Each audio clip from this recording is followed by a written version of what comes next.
Welcome back, everybody. Today, I'm going to teach you how to delete or remove a field in HubSpot CRM. This is particularly useful when you need to clean up your database and eliminate custom fields that are no longer relevant to your workflow. First, open your web browser and head over to HubSpot.com. Sign in with your credentials if you haven't already.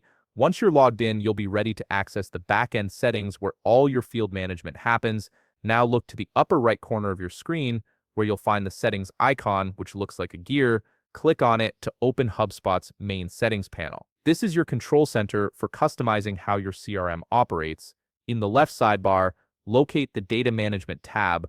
Under this section, you'll see an option labeled Properties. Click on it. This is where HubSpot stores all the custom and default fields associated with your contacts, companies, deals, and other objects.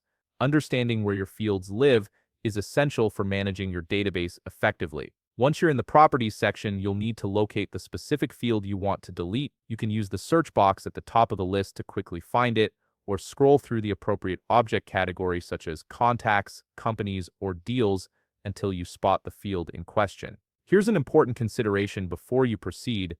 HubSpot's core system fields cannot be deleted.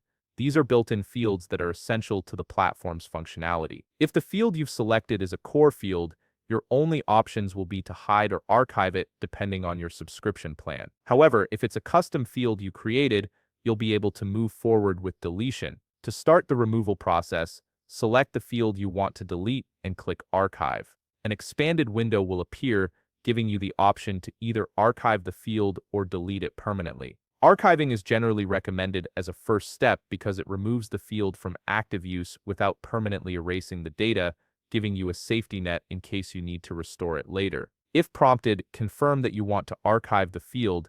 This step ensures you're making an intentional change rather than an accidental one. If you're certain you want to permanently delete the field, locate it again in the Properties list, click on the field, then choose Delete or Permanently Delete from the available options. HubSpot will prompt you to confirm the deletion one final time. Once you confirm, the field and all associated data will be removed from your CRM permanently. If you found this video helpful, please leave a like, subscribe, and see you in the next video.